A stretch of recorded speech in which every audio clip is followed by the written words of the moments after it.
Your favorite shopping destination, Value Zone Hypermart. ఇప్పుడు మన అమీర్పేట్లో pillar number 1081 వద్ద. దళపతి విజయ్ తమిళగ వెట్రి కలగం పేరుతో రాజకీయ పార్టీని స్థాపించిన సంగతి మనందరికీ తెలిసిందే. వచ్చే ఏడాది జరిగేటటువంటి తమిళనాడు అసెంబ్లీ ఎన్నికల్లో అన్ని స్థానాల్లోనూ తమ పార్టీ పోటీ చేస్తుందని ఇదివరకే ఆయన అనౌన్స్ కూడా చేశాడు. అట్లా మీటింగ్స్ కూడా కండక్ట్ చేస్తున్నారు. తన పార్టీ 2వ బహిరంగ సభను మదురైలో కూడా నిర్వహించిండు. గతంలో ఆగస్టు 21న ఈ సభ జరిగింది. అప్పుడు తమిళనాడులోని వివిధ ప్రాంతాల నుంచి కూడా లక్షలాది మంది అభిమానులు, పార్టీ కార్యకర్తలు అక్కడికి తరలి వచ్చారు. యువత కావచ్చు, మహిళలు కావచ్చు, పెద్ద సంఖ్యలో హాజరయ్యారు. ఈ సభ వేదిక దగ్గరికి వెళ్లేందుకు ఒక ర్యాంప్ కూడా నిర్వహించారు గతంలో.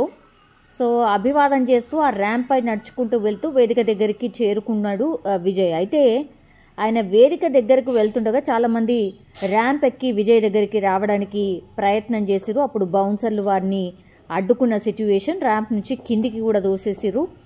ఇందుకు సంబంధించిన వీడియో కూడా గతంలో చాలా హల్చల్ చేసింది.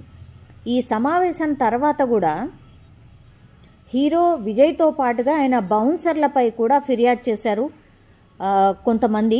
సో విజయ్ కావచ్చు, అతని బౌన్సర్లు తనపై దాడి చేసి గాయపరిచారని కూడా శరత్ అనే ఒక కార్యకర్త ఫిర్యాదు చేసిండు. దీన్ని పరిగణలోకి తీసుకున్నటువంటి వాళ్ళు ఎఫ్ఐఆర్ కూడా నమోదు చేసిర్రు. విజయ్తో సహా మొత్తం 10 మంది బౌన్సర్స్ ఎవరైతే ఉంటారో వాళ్ళందరి మీద కూడా కేసు అయితే ఫైల్ అయింది.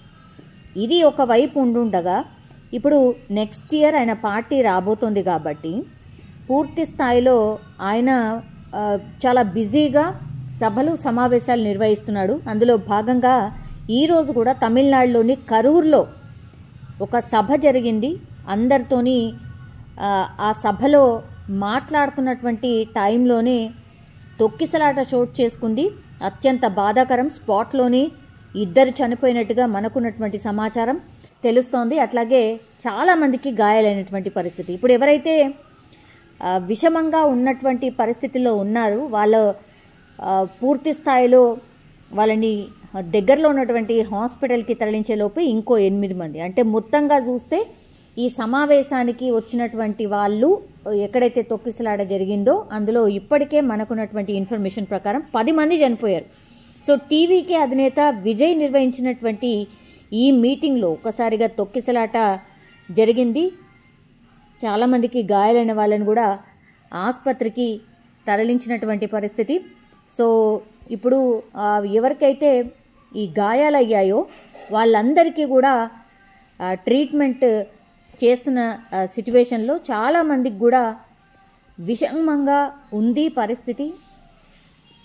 దగ్గరలో ఉన్నటువంటి హాస్పిటల్స్ కావచ్చు, లేదంటే మెరుగైన చికిత్స కోసం కూడా ఇంకా దూరమైనా పర్లేదు పంపించండి అనేటువంటిది కూడా పూర్తి స్థాయిలో ఆదేశాలు అందినట్టుగా కూడా చెప్తున్నారు. సో ఇప్పుడు ఈ సంఘటనతో ఇప్పుడు విజయ్ ఎక్కడ మీటింగ్ పెట్టినా సరే తొక్కిసలాట జరగడం, లేదంటే కంప్లైంట్స్ ఎక్కువగా వస్తున్నాయి కాబట్టి 2026 జనవరిలో అక్కడ ఎలక్షన్స్ జరగబోతున్నాయి. సో ఆ లోపే పార్టీని పటిష్టం చేసుకోవచ్చు అన్నటువంటి దాంట్లో సభలు, సమావేశాలు ఫ్రీక్వెంట్గా పెడుతున్నారు. అందరి మీద రాజకీయ విమర్శలు కూడా స్టార్ట్ చేశారు కాబట్టి విజయ్ అనగానే తమిళనాడులో ఒక బిగ్గెస్ట్ స్టార్. సో ఆయన మీటింగ్కి వేలాది, లక్షలాది మంది ప్రజలు తరలిస్తున్నారు.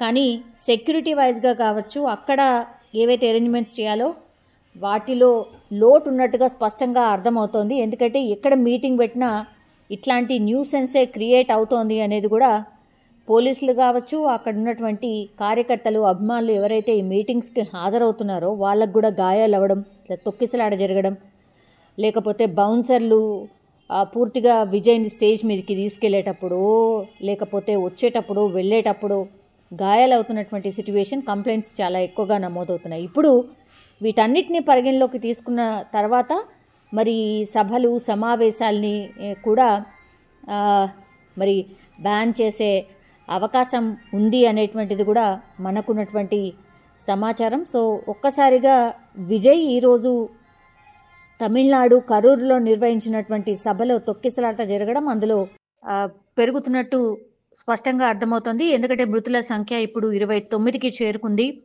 కరూరులోని ఆస్పత్రులకు అంబులెన్స్‌లు రాక పెద్ద ఎత్తున కొనసాగుతున్నటువంటి పరిస్థితి అక్కడ కనిపిస్తోంది. మృతుల సంఖ్య ఇంకా గూడా పెరిగే అవకాశం ఉన్నట్టుగా కూడా స్థానికులు చెప్తున్నారు. అండ్ అక్కడే స్థానిక నేతలు, ఉన్నతాధికారులు ఆస్పత్రి వద్దకి భారీగా చేరుకుంటున్నారు. మృతుల సంఖ్య ఇంకా కూడా పెరిగే అవకాశం ఉన్నట్టుగా కూడా తెలుస్తోంది. ప్రస్తుతం 29కి మృతుల సంఖ్య అయితే చేరుకుంది. తొక్కిసలాట చాలా పెద్ద ఎత్తున జరిగినట్టు స్పష్టంగా మనకైతే అర్థమవుతోంది.